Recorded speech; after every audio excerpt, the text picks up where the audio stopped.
또 어르신들 계셔서 감사하고 또 보니까 선생님들이 많이 계셔서 감사합니다. 교사로 헌신해 주신 여러분들 정말 축복하고 복 많이 받으시기 바랍니다. 아멘. 그 교사가 갖는 놀라운 축복은 자기가 하나님 말씀대로 살게 된다는 것이고, 그리고 자기가 하나님 말씀대로 살려고 하다 보니까 자기가 변화한다는 것이고, 또 하나님을 만나는 귀한 축복이 있게 되는 줄로 믿습니다. PPT 보여주시면, 이제 오늘 말씀은 교사 헌신 예배로 제목을 예수님처럼, 따라서 해보죠. 예수님처럼 살자는 것이죠. 우리가 읽은 바 되어진 말씀들을 가만히 보면 저는 두 가지 질문이 늘 있어요. 이 말씀을 따라서 우리 선생님들에게 질문하는 것이에요. 교사 선생님 여러분들 뭐가 참 중요하다고 여기세요? 아이들한테 뭘 가르치고 싶으세요? 도대체 내가 나중에 아이들로 하여금 듣고 싶은 말이 뭡니까? 이 앞에가 계속 나와야 될 텐데. 네.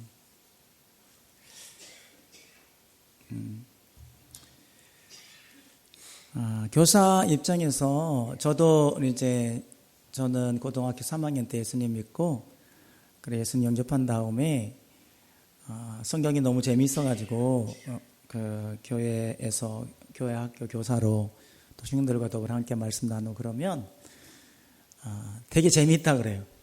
그래 말씀 참 재미있게 이렇게 이제 공부를 했는데, 나중에 점점 시간이 가면서 말씀은 조금씩 더 알아가는데 문제가 하나 딱 생기더라고요. 그게 뭐냐면 내가 말씀대로 못 사는 거예요. 그게 아주 심각한 고민을 하게 되더라고요. 교사는 말씀을 가르치지만 이제 심각한 고민에 딱 빠지는 게 뭐냐면 내가 이 말씀대로 못 사는구나. 말씀대로 사는지 못 사는지는 언제 아주 심각하게 드러났는가 하면 결혼하니까 드러나더라고요. 그래서 결혼하기 전에는 뭐 죽고 못 산다고 그러던 사이가 결혼하니까 왜 그렇게 어려운 관계가 되는지, 그래서 뭐 남편과 아내 부부의 삶을 통해서 보니까 하나님의 말씀을 따라서 참 산다는 게 이게 쉽지 않구나, 그런 것을 처절하게 느끼게 되었죠. 교사 여러분, 뭐가 그렇게 중요하다고 여기세요? 결국은 우리가 이 아이들에게 뭘 가르치고 싶으세요? 결국은 예수님처럼 사는 것이죠. 얘들아, 예수님처럼 살아야 돼. 그런데 우리가 예수님처럼 살지 않고는 도무지 가르칠 수가 없어요. 예수님처럼 사는 것은 설교로 되지 않고 성경 공부로 절대로 되지 않아요. 만일 그게 그냥 율법이나 성경을 공부함으로 아니면 창세기부터 시작해서 모세율법을 달달달 외움으로 그 일이 됐다 그러면 예수님이 이 땅에 오실 이유가 없죠. 예수님도 친히 이 땅에 오셔서 당신이 사는 것을 우리에게 보여주신 거죠. 이렇게 사는 거다. 그래서 그 예수님을 따르던 제자들로부터 시작해서 오늘 우리들까지 이렇게 사는 것이구나. 오늘도 마찬가지죠. 예수님은 지금도 살아계셔서 우리 가운데 계심을 믿습니다. 그리고 이곳에 지금도 함께 계심을 저는 믿습니다. 문제는 뭐냐면 안 보이는 거예요. 그 예수님 보여요? 안 보여요. 그러나 그 예수님이 살아가시는 삶은 우리가 충분히 볼 수 있는데 그것은 여러분들을 통했어요. 그래서 이 말은 거짓말이에요. 그게 뭐냐면은 내가 교회 가자 그렇게 이야기를 하면은 나 교회 안 간다고 그러면 왜 그러냐 그러면은 교회 참 싫다고 그러니까 이렇게 말하죠. 교회 가는 거는 사람 보고 가는 거 아니라고, 예수님 보고 가는 거라고. 근데 교회 오니까 예수님 안 보이는 거예요. 사람 보고 가는 것이 아니라 예수님 보고 간다는 것은 거짓말이에요. 예수님이 어떻게 사는지는 누구를 통해서 나타나는 거예요? 우리의 삶을 통해서 나타나는 거예요. 그러니까 우리의 삶을 통해서 예수님이 나타나는 거예요. 교사는 아이들한테 성경을 가르치는 사람이 아니고 예수님이 어떻게 사셨는지 그 삶을 보여주는 거예요. 그 일에 헌신하시기를 축복합니다. 교사만. 아멘? 여러분의 소리가 작으면 애들은 안 되겠죠. 뭐 어디다가 헌신할 건가? 교사 헌신 예배인데 교사가 무슨 일에 헌신할 건가? 예수님처럼 사는 모습을 보여주자. 내가 아이들한테 예수님처럼 사는 모습을 보여줘야 되겠다. 그 일에 내가 헌신하겠다. 만약에 지금 그 시간이 다 결정되어지면 저는 설교 끝. 뭐 그게 전부예요. 목사도 결국은 다른 게 없더라고요. 성도들이 다 봐요. 목사님 저렇게 설교하시고 말씀하신 대로 사나? 그리고 보세요. 근데 예수님이 살아가시는 삶을 몇 가지로 우리가 볼 수 있는데 이거 좀 넘겨보기로 하고, 여러분은 이 요한복음 5장 1절에서 19절 말씀을 저는 제 삶의 굉장히 중요한 모토가 되어지는 말씀이고 제 삶의 중요한 나침판이 되어지는 말씀인데, 이 말씀에는 예수님이 어떻게 살았나라는 삶을 보여주는 것이에요. 뒤에서 좀 볼 것인데, 여러분은 어떻게 살고 있어요? 교사 여러분은 나는 이렇게 살고 있는 사람이다. 솔직하게 나는 예수님처럼 살고 있다 하시는 분들은 발가락만 까딱까딱. 많이 하셨죠? 여러분, 교사, 나는 어떤 사람인가? 나는 어떤 사람인가? 지금 우리 예배당 안에 우리가 예배를 드리고 있는 우리들은 나는 어떤 사람인가? 그것을 어떻게 할 수 있을까요? 그는 우리들이 살아가는 삶의 방식을 통해서 알 수 있어요. 우리의 삶의 방식. 삶의 방식이라는 것은 어떤 일이 닥치면 내가 어떻게 반응하는지를 볼 수 있어요. 무엇을 알 수 있다고요? 금방 이야기해도, 저도 뭐 저희 교회도 그렇고, 금방 이야기해도 대답을 빨리빨리 못 하시더라고요. 뭘 보고 알 수 있다고요?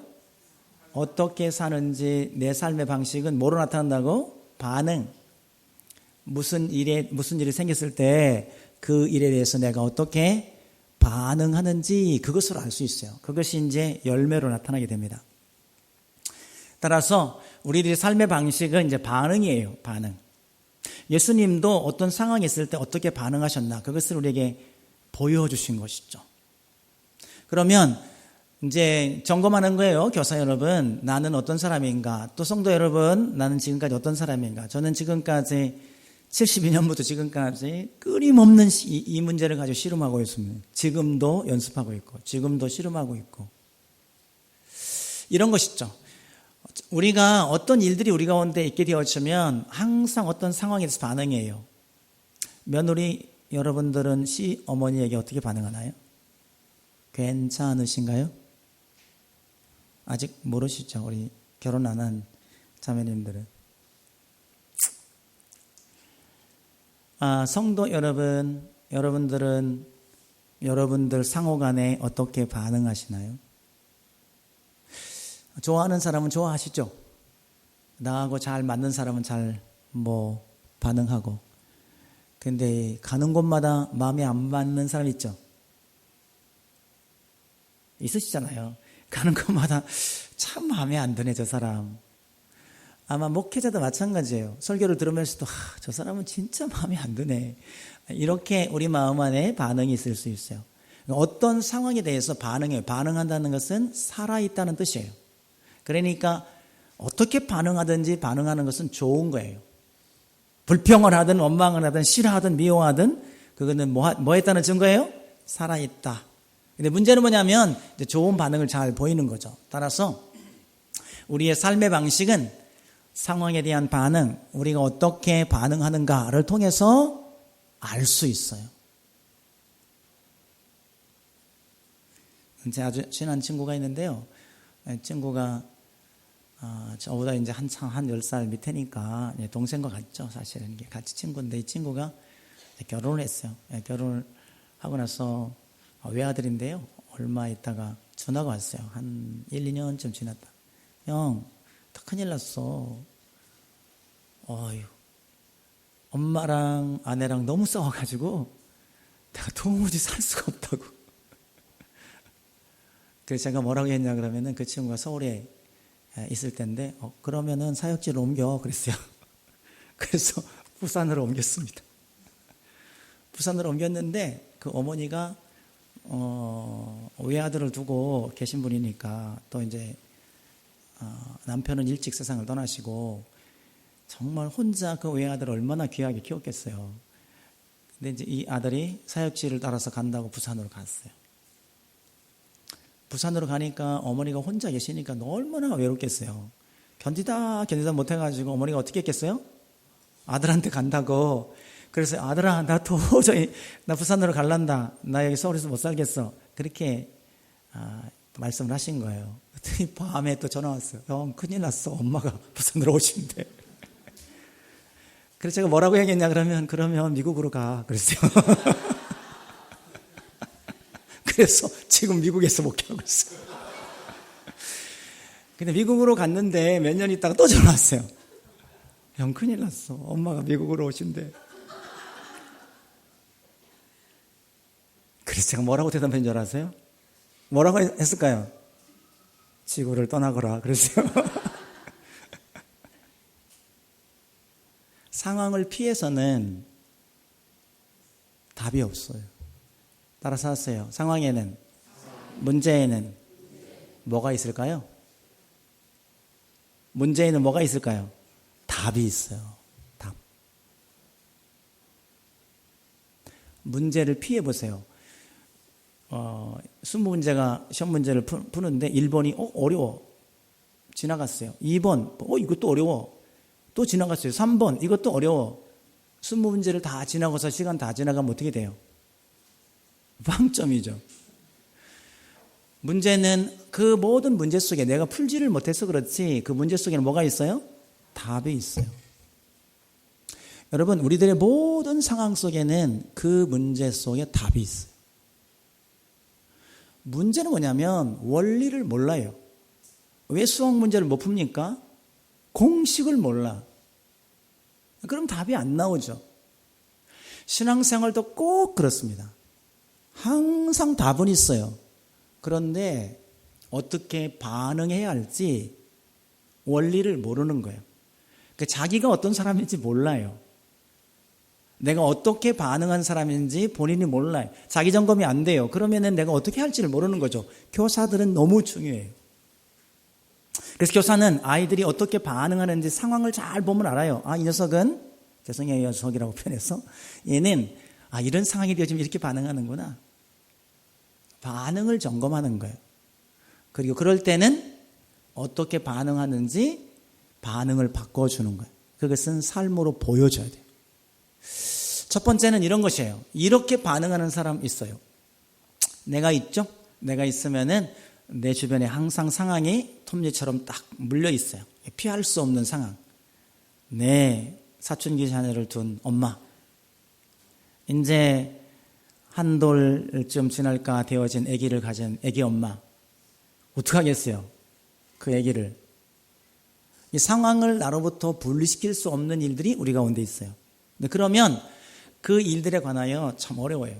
제게도 손자가 둘 있어요. 그 녀석이 이제 32개월 채 됐나 봐요. 그리고 작은 녀석이 이제 돌 막 지났어요. 제 며느리가 하는 말입니다. 뭐라고 말하냐? 아버님, 작은 녀석 보면 작은 녀석 예쁘고 큰 녀석 보면 큰 녀석 예쁜데요. 이 녀석 둘이 앉혀놓고 보면 속이 터져요. 이 두 아이를 같이 놓고 보면 속이 터진대요. 둘이 절대로 용납하지 않는. 큰 녀석은 엄마 뺏길까봐 작은 동생 확 밀어버리고 엄마 품에 확 안겨버리고 작은 애가 확 뒤집어 울고, 그럼 엄마는 큰 애를 달라야 되나 작은 애를 달라야 되나 막 이러면서 갈등하고. 그 상황 가운데 그 상황에서 어떻게 하겠어요? 작은 애를 없애겠어요? 큰 애를 없애겠어요? 뭐 어떻게 하겠어요? 그 상황에도 답은 있어요. 근데 그 문제를 어떻게 풀어야 되는지를 모르면 결국은 애 때리고 아니면은 애들 상처 주고, 그래서 엄마지만 아빠지만 아이들에게 큰 상처를 줘요. 저도 우리 아이들 두 아들인데요. 아이들 이제 뭐 다 아까서 장가가고 뭐 했습니다만은 애들 어렸을 때 제가 매를 많이 됐거든요. 생기기는 이렇게 생겼을 때 독합니다, 제가. 그래가지고 정말 멍댕이가 종아리에서 피가 나도록, 멍댕이가 부러지도록 그렇게 매를 됐어요. 애들이 그렇게 해서 변할까요? 안 변해요. 애들은 아빠의 삶을 보고 배워요. 매를 든 걸 보고 배우는 것이 아니고요. 삶을 보고 배워요. 작은 녀석이 어느 날은 얘도 또 이렇게 막 우리 둘이 약속한 게 있어서 잘못해가지고 매를 대고 또 들어 매를 맞고는 애를 끌어안고는 얘야 아빠가 뭐라고 해. 우리 이렇게 하지 않기로 약속했잖아. 아빠 마음을 그렇게 모르니? 나는 너를 사랑해. 이러면서 약 발라주고 울고 불고 그러니까 이 녀석이 또 눈물을 닦고 툭툭 하면서 하는 말이 아빠 나도 빨리 커야 될 거야. 그렇지. 빨리 커야지. 큰 다음에 나도 아들 낳을 거야. 그렇지. 아들 낳아야지. 그 다음에 나도 매 될 거야. 그러는 거예요.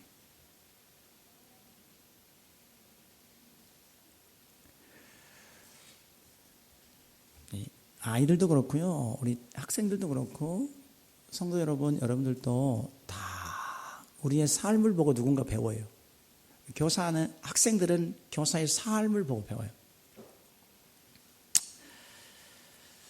자, 상황이 나하고 이렇게 분리될 수 없는 상황이 우리 가운데 있는데 문제는 뭐냐 그러면 하나님이 멀리 계시다는 거죠. 이럴 때 우리 그리스도인들은 답이 없는 것처럼 보여요. 이때를 저는 하나님의 침묵의 때라고 말해요. 무슨 때? 하나님이 말씀 안 하시는 거예요. 우리 그리스도인들은 주여 하나님 그리고 기도했더니 하나님 탁 말씀하시고 하나님 문제 탁 풀어주시고 그러면 우리는 하나도 어렵지 않죠. 근데 기도해도 하나님이 응답지 아니하시고 그럼 멀리 계신 것 같고 전혀 하나님이 말씀 안 하시는 것 같고 그러면은 마음이 무척 어려워져요. 상황은 막 돌아가고 아이는 울고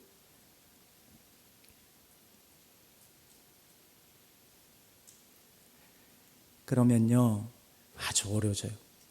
이때 여러분 꼭 믿으셔야 될 중요한 믿음이 있어요. 그게 뭐냐면은 하나님이 침묵하실 때 그때 우리가 믿어야 될 중요한 믿음은 하나님이 아주 비밀한 일을 하고 계신다는 믿음이 필요해요. 아멘. 하나님이 말씀 안 하시고 계실 때는요 그냥 아무 일도 안 하고 계시는 게 아니에요. 아주 중요한 일을 하고 계신대요. 때문에 하나님은 믿음으로 살아가셔야 돼요. 어쨌든 이때 우리들이 이렇게 내가 화살표를 잘 보시면 돼요. 화살표처럼 움직이고 싶어요. 왜냐하면은 상황을 내가 원하는 대로 바꾸고 싶은 거죠. 내가 저 화살표대로 돌아가면 상황이 이렇게 바뀌겠지. 근데 이게 호락호락 되지 않죠. 매를 대도 안 된다니까요. 이런 게 잘 안 돼요. 그러나 하나님이 계시다는 것을 알면서도 하나님은 내 삶 가운데 들어와서 이렇게 실제로 일하시는 것 같아 보이질 않아요. 이때 이런 상황이 되어지면 우리가 어떻게 할 것인가? 사실은 우리 그리스도인들 중에 이게 제일 어려운 시간이에요. 이때는 하나님이 뭐 하신 시간이라고 믿으라고요?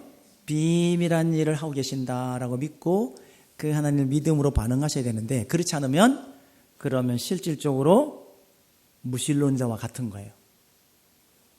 하나님 안 믿는 사람이랑 똑같아요. 하나님이 계시다고 아무리 이야기해도 그래도 내가 내 힘으로 내 상황의 문제를 풀어보려고 내 힘으로 수고하고 내 노력으로 수고하면 그러면 그 사람은 하나님 안 믿는 사람과 동일해요. 하나님 안 믿는 사람들도 다 그렇게 살지 않습니까?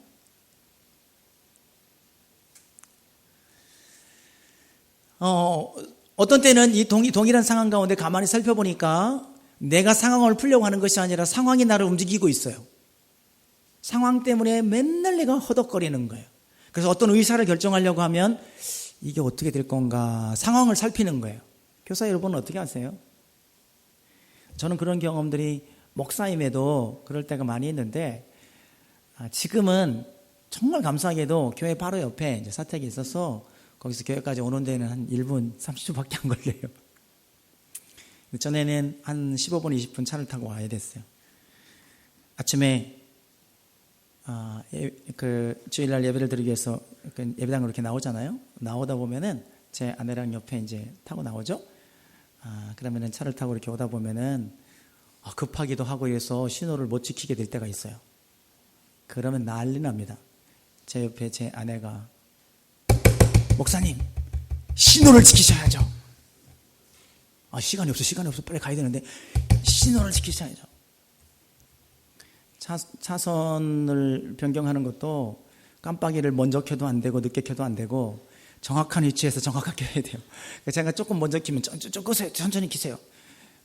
그래서 제가 하도 뭐라고 하길래 그래서 아니 이때 키나 저때 키나 내가 왼쪽으로 갈 걸 뭐 이렇게 미리 알려주는 거 맞지 않나 그랬더니 교본 보세요. 그러는 거예요. 운전면허 교본 보라고. 제가 제 아내 그런 아내하고 삽니다. 그러면서 오는 동안에 마음이 다 상해버려요. 그러면 예배당에 딱 올라와가지고 예배를 드릴 때 제 마음이 어떨 것 같아요? 저 높은 곳을 향하여 날마다 나아갑니다. 참 힘들어요. 강단에 올라오는 일이. 교사로서 저도 옛날에 청년 때 교사로서 내일은 애들을 말씀으로 완전히 잡을 거다. 그러고 그냥 밤새도록 성경 공부하고 쫙 교환을 준비해가지고 이번에는 너희들한테 죽었다. 이렇게 생각하고 말씀을 딱 준비했는데요. 그 다음날 아침에 주일날 예배당에 나가려고 딱 그러는데 집안이 발가닥 뒤집어져 버려요. 그래서 어떤 마음이 드냐면 에이 교회 안 가 이러고 말씀은 많이 준비했는데 상황이 나를 지배해요. 상황 때문에 하나님께 못 나가요. 그러한 일들이 우리 가운데 많이 있을 수 있어요. 이 사람은 하나님 계시나 안 계시나 소용없어요. 상황이 나를 다스려가는 거죠. 이렇게 되어지면 이 사람은 누구와 같냐면 무신론자와 다를 게 없어요. 하나님 안 믿는 사람과 다를 게 없어요. 이러한 삶을 통해서는 우리 아이들이 배울 게 없어요, 솔직하게. 그런 상황 때 그럼에도 불구하고 주님 말씀하신 것에 믿음으로 순종할 줄 아는 것이 헌신이에요. 그러실 수 있길 바라요. 아멘. 교사 헌신 예배 잘못 왔네 그렇게 생각하시겠어요? 두 번째는 이런 것입니다. 상황에 나하고 그렇게 붙어 있는데 상황에 늘 시달리다 보면은 내가 어떻게 하고 싶냐 그러면 상황으로부터 떨어지고 싶어요. 아까 제가 그 친구 이야기한 것처럼 아내와 엄마가 너무 갈등이 심하니까 엄마를 떠나서 부산으로 그래서 안 되면 미국으로 가서 안 되면 또 어떻게 한다고요? 지구를 떠나서 하여튼 그렇게 상황을 피하고 싶어요 자꾸. 이것도 답이 아니에요. 근데 이렇게 이제 그렇지만은 너무 힘들으니까 그 상황으로부터 안 떨어질 수가 없었어. 이렇게 상황이 떨어지지만 이때부터 무척 중요해요. 지금부터가. 그렇지만은 그 상황을 절대로 포기할 수 없어서 이 상황과 나를 뭔가 딱 연결을 시켜줘가지고 이 상황을 돌리고 싶은 마음이 있는 거예요. 바꾸고 싶은 마음이 있는 거죠. 그때 이 톱니바퀴 안에 무엇을 집어넣느냐가 그 사람의 신앙이에요. 여기다 뭘 집어넣는가? 어떤 사람들은 이런 걸 집어넣습니다. 뭘 집어넣어요? 네. 어떤 사람을 불러들여요. 그래서 어떤 문제를 풀려고 하면 자꾸 머릿속에 어떤 사람이 생각나. 이 사람한테 도움을 받고 싶고 저 사람한테 도움을 받고 싶고 때를 따라서는 돈. 그래서 돈 빌리러 다니죠. 명예와 권세. 이게 내 문제를 풀어줄 것이라고 생각하고 상황과 나 사이를 연결해주는 톱니바퀴가 되었으면 좋겠다고 생각하는 거예요. 이거는 실제 상황에 부딪혀보면 다 나오게 되어 있어요. 근데 말입니다. 이게 아니고 어떤 사람은 여기에 누가 들어가냐 그러면 하나님이 탁 들어와요. 그래서 하나님이 내 문제를 풀어주기를 바라고 하나님이 정말 내 상황의 문제를 풀어주기를 바라서 하나님을 믿어요. 이런 사람이 있어요. 그러면 무슨 일이 생기는지 아시죠? 하나님이 턱턱 풀어주면 너무 좋겠는데 하나님이 그 문제를 안 풀어주시면 어떻게 해요? 하나님을 떠나게 되는 거예요. 제가 그 전도사 때 서울에서 이렇게 전도사로 있었는데 제가 3시까지죠? 예배가 하다가 시간 딱 되면 마칠게요.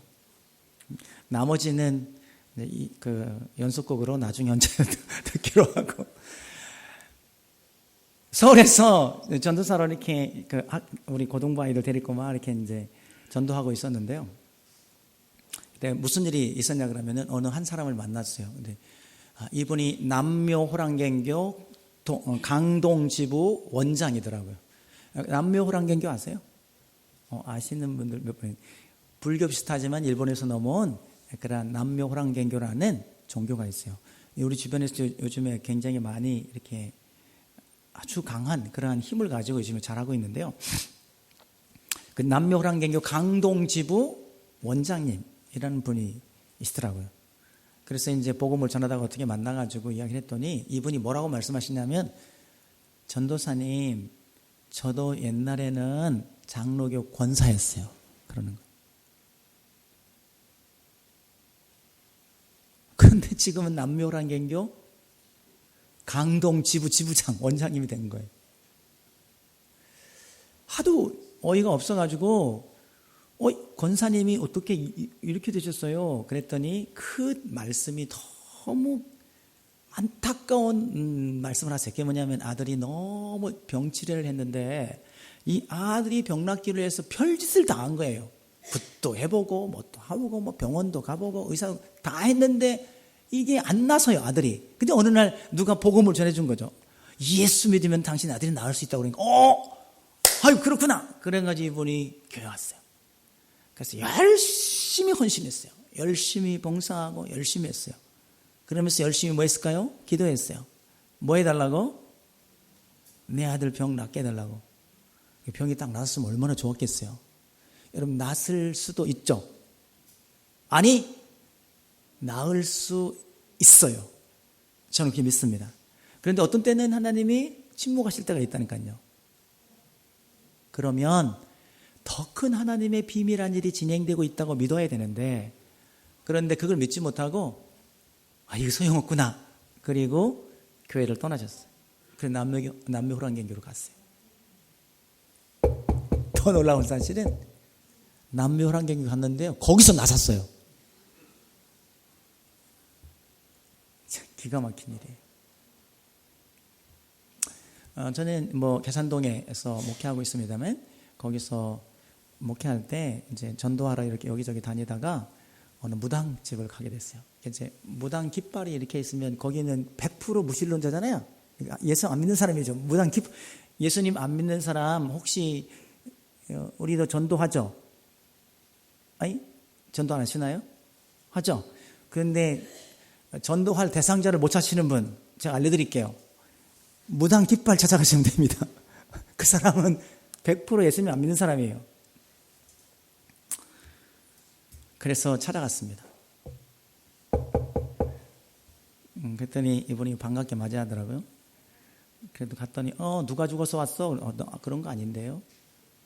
그럼 어디 아파서 왔지? 저 그런 거 아닌데요. 그랬더니 이분이 말아, 그럼 왜 왔어? 그래. 저 목사인데요, 전도하러 왔어요.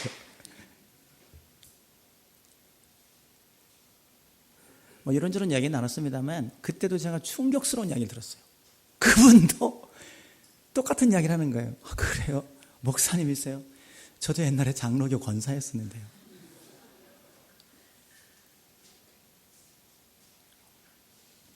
그분도 이야기를 듣다 보니까 똑같은 거예요. 자기의 문제가 있는데 이 문제를 풀 수가 없어요. 도무지. 이분은 남편의 문제였어요. 도무지 문제를 풀 수가 없어요. 그래서 이래저래 이야기하다가 무당의 말을 듣게 됐고, 무당이 말하기를 당신에게는 신내림이 있고 그러니까 무당이 돼야 된다 이야기를 해가지고 장로교 권사직분 버리고 무당이 된 거예요. 그 사람도, 그분도 신앙생활 하면서도 자기 문제를 풀려고 누가 필요했어요? 하나님이 필요했어요. 이것은 답이 아니에요. 그렇게 해서 문제가 풀어지면 우리 간증도 하고 이렇게 하고 정말 감사한데, 근데 그렇지 않으면은 그러면 가버리는 사람이 돼버린단 말이에요. 하나님은 그런 존재가 아닌 것이에요. 그래서 2번도 답이 아니에요. 우리가 신앙생활하고 문제를 풀어가는 답이 아니에요. 3번이 있어요. 그래서 이렇게 우리가 하나님을 이렇게 나쁘게 표현하면 이용한다는 것이고요. 이렇게 하면은 하나님이 내 문제를 풀어주시겠지. 내가 이렇게 헌신하고 이렇게 헌금하고 이렇게 기도하고 이렇게 하면 하나님이 나를 도와주시겠지. 이렇게 생각은 행위 구원이에요. 그렇게 계속 하다 보면은 어떤 정말 좋은 결과가 나오면 그래도 그냥 감사할 수 있는데, 그렇지 않으면 바로 떠나요. 이거는 그리스도인으로서 문제를 푸는 답이 아니에요. 그러니까 이건 뭐가 되는 거냐면요, 예를 들면 사지선다행 중에 아무거나 찍는 거랑 똑같아요. 이거 찍어서 답이면 좋고, 아니면 뭐 단 거 찍고. 하나님을 찍어서 답이 되면 문제가 풀어지면 오케이 좋은데, 이거 찍어서 답이 안 되면 그러면 또 다른 데로 가고, 이렇게 하면 안 된다 이거죠. 교사 여러분, 너무 중요한 문제예요. 어떻게 나는 문제를 풀어가나. 자, 세 번째인데요. 좀 넘어가겠습니다. 세 번째는 우리들이 상황을 풀어가는데 사람들이 어떻게 풀어가냐 그러면은, 하나님과 상황이, 나와 상황이 하나님이 이렇게 연결되어 있는 것이 아니라 하나님과 상황이 연결되어 있어요. 그래서 하나님이 상황을 돌리십니다. 그러면은 나는 어떻게 되죠? 상황 따라 돌아가요. 그래서 가만히 어떤 일이 자꾸 반복되어서 어떤 일이 생기는데 가만히 보니까 하나님이 내 주변의 상황을 자꾸 이렇게 만들어 가시는 거예요. 그래서 내가 어쩔 수 없어요. 그런 것을 이렇게 보실 때가 있어요. 그럴 때 우리 마음 가운데 어쩔 수 없지, 하나님 이렇게 하시는데 어떻게 하나. 그래서 기쁘고 즐겁게 헌신하는 것이 아니라 어쩔 수 없어 따라가는 거예요. 그렇게 문제를 풀어가시는 분들이 계세요. 이것도 답이 아니에요. 네 번째입니다. 이제 이게 답이에요. 오늘 이 답을 이야기하려고 했는데 벌써 3시 2분이 됐네. 빨리 이야기하면은 마칠 수 있을 것 같아요.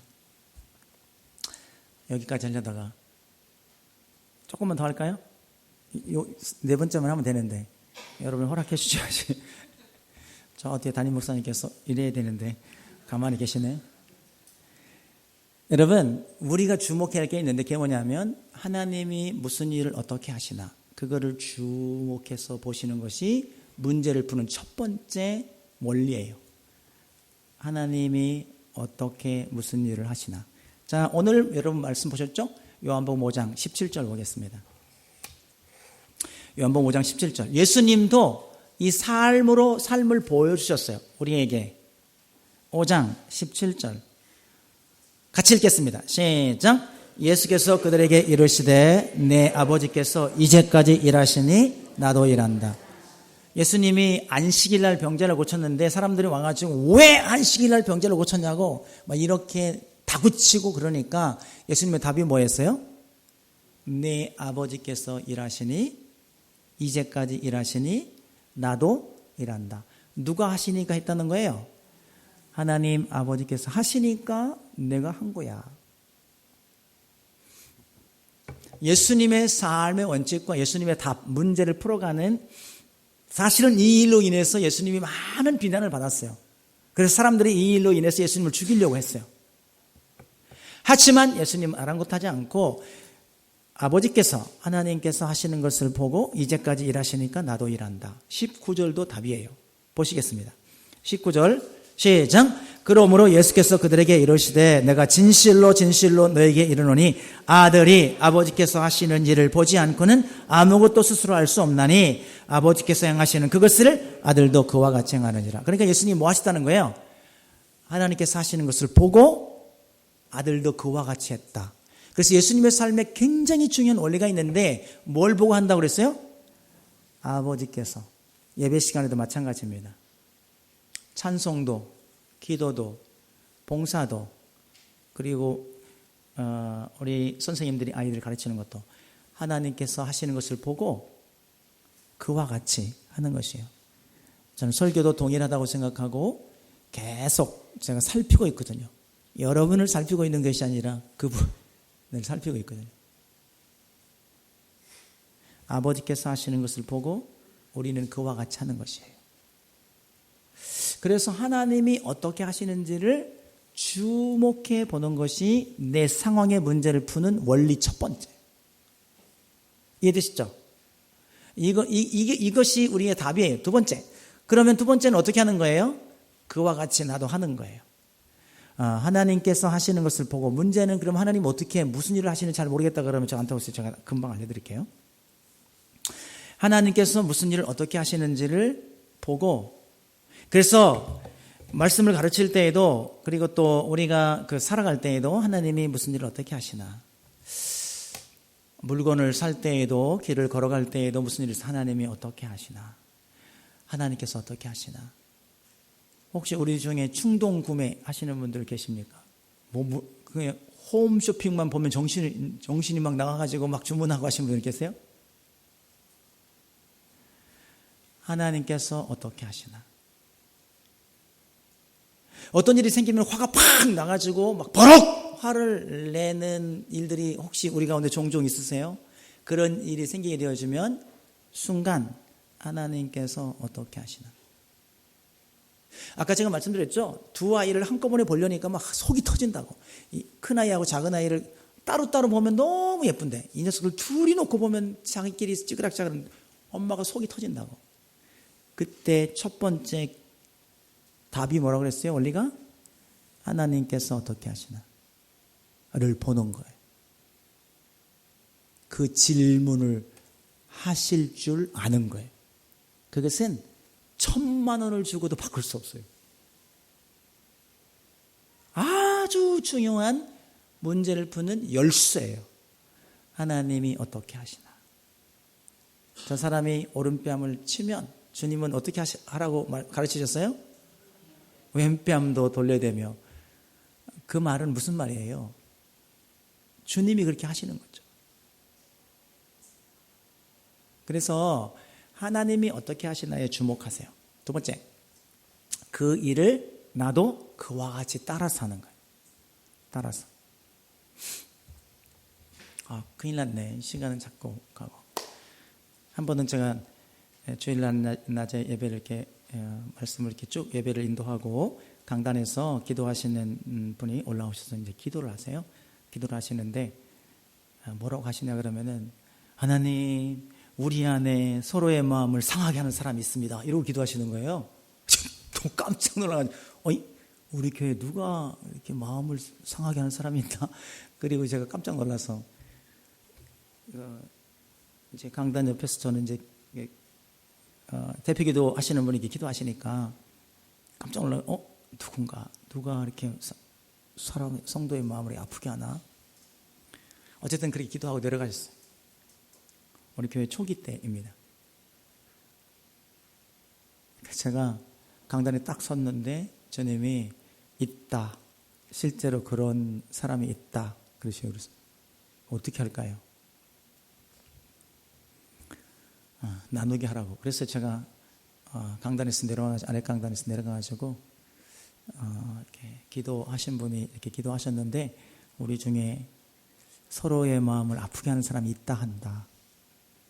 그것이 사실인 것 같다. 그러니까 주께서 말씀하신 것처럼 예배를 드리려다가 서로 원방 들을 만한 일이 있거든. 가서 뭐 하라 그랬어요?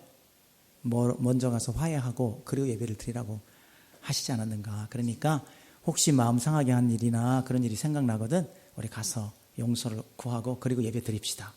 그리고 밑에 강사님 이야기를 했더니 다들 고개를 퍽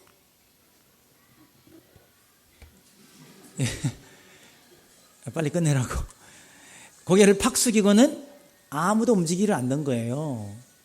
제가 너무 당황스러워가지고 다시 일어서서 그리고 아래 강단에 무릎 꿇고 기도하는데 주님이 뭐라고 말씀하시면 너다 그러시는 거예요. 예? 너다. 그리고는 언제 몇 년 몇 월 며칠 날 그 집사님 마음을 아프게 했더니 딱 생각이 나요. 그래서 강단에 내려가가지고 집사님 앞에 가서 무릎을 꿇고 용서를 구했어요. 하필이면 그 집사님이 좌석 중에 이렇게 맨 이렇게 이 벽 쪽에 있는 좌석 중에 저 맨 끝에 앉으신 거예요. 꽉 차게 앉았는데 저 끝 안에 그 비집고 들어가기도 너무 어려웠어요. 죄송합니다. 조금만 이래가지고 들어가가지고 집사님 앞에서 집사님 죄송합니다. 제가 언제 어떻게 이렇게 집사님 마음을 상하게 했는데 용서해 주세요. 그랬더니 그 집사님이 목사님 왜 이러세요? 막 그랬어. 아니요. 마음을 상하게 한 사람은 너다라고 말씀하시고 하나님이 저보고 가서 용서를 구하도록 말씀하시니까 제가 순종해야죠. 용서합니다라고 말씀해 주세요. 그랬어요. 그랬더니 그 집사님 용서합니다 그러시더라고요. 집사님과 제가 이렇게 이야기 나누는 사이에 놀라운 일이 벌어졌어요. 그게 무슨 일이냐면 저는 둘이 이렇게 이야기 나누고 있는데 갑자기 웅성 여기서 전리 저기서 전리 온 교회가 막 다니면서 용서를 구하는.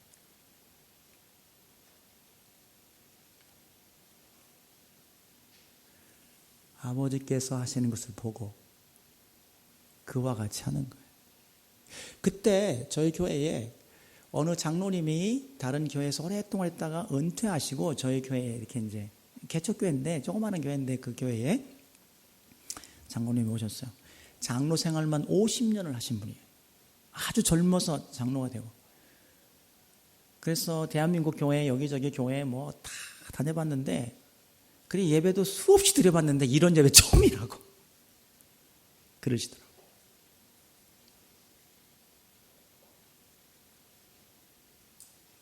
저도 그런 예배 처음이에요. 제가 만드는 게 아니고 아버지께서 하시는 것을 보고 나도 그렇게 하는 거예요. 그랬더니 온 교회가 다 용서를 구하고 화해하고 용서하는 일이 일어나는. 그러니까 설교로 되는 게 아니에요.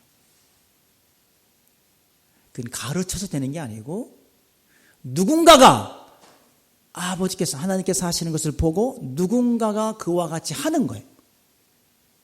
그러면 상황이 움직이기 시작합니다. 이게 답이에요. 따라서 사랑하는 여러분, 쭉 넘어가겠습니다. 교사, 나는 누구인가? 뭘 알 수 있어요? 반응을 통해서 알 수 있어요. 삶의 방식, 특별히 하나님께 대해서 말씀에 대한 반응을 통해서 알 수 있어요. 하나님께서 하시는 것을 보고 나도 그렇게 하는 것이에요. 우리 힘으로 하는 거 아니에요. 우리 힘으로 하면 뭐가 되는 것 같아도 그거는 오답이에요. 답이 아닙니다. 하나님 보실 때는 답이 아니에요. 여러분 우리가 다 시험 문제 풀 때마다 다 그걸 뭐라고 생각하고 답을 써요? 정답이라고 생각하고 답을 쓰죠. 그렇지만은 정답은 따로 있어요. 신앙생활도 그와 같습니다. 우리의 정답은 하나님께서 하시는 것을 보고 나도 그렇게 하는 것이에요. 교사가 이 일에 헌신하면 그러면 아이들이 변하게 돼 있어요. 우리를 보고 아이들도 그와 같이 따라서. 그래서 선생님 보고 나도 그렇게 따라 사는. 교사의 DNA, 교사의 삶을 회복하는 놀라운 사실은 삶의 방식인데 그것은 예수님처럼. 따라서 우리들이 어떻게 살아가는가라는 것은 예수님처럼. 예수님이 어떻게 하셨어요? 하나님이 일하시니까 나도 일하고 아버지께서 하시니까 나도 그와 같이 한다. 이 삶이 우리 가운데 회복되면 그러면 우리 아이들은 다 잘 자라게 되어 있어요. 부모 여러분, 자녀들이 정말 잘 자라기를 원하시면 다른 방법이 없어요. 다른 것은 답이 아니라니까요.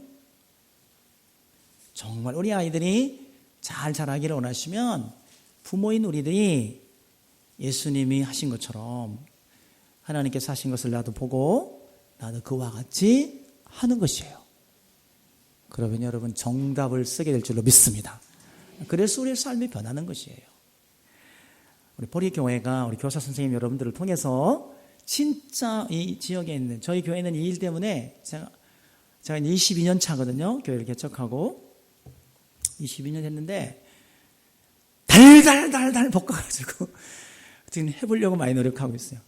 지금은 정말 엄마 아빠들이 얼마나 열심히 잘하는지 몰라요.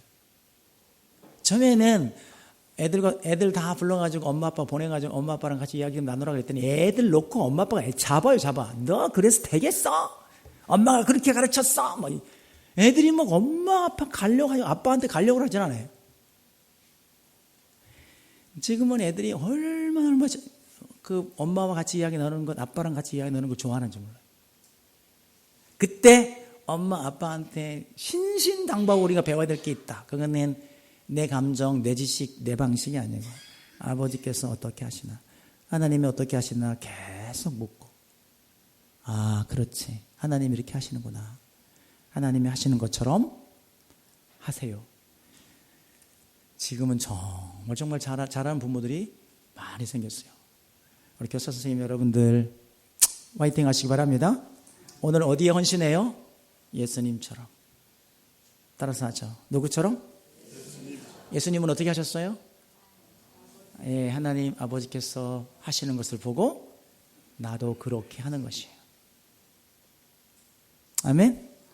그 일에 뭐 하기로? 헌신하기로. 그렇게 살아가기로. 자, 다시 한번 우리 선생님들 뭐 강사로서 할 수 있는 중요한 일은 할 수 있는 것은 이거밖에 없죠. 선생님 자리에서 일어서 보세요. 제가 기도하겠습니다. 제가 해드릴 수 있는 것은 이거밖에 없는 것 같고, 선생님들 만일 오늘 이 일에 헌신하시고, 저는 23년 전에 이 말씀에 헌신했어요. 23년 전에 72년도 예수님을 영접했지만 이 말씀, 예수님이 이렇게 사셨구나라는 것을 알고 이 일에 헌신이라고 결정한 게 94년 8월 27일. 잊어버릴 수도 없어요. 오늘은 9월 며칠이죠?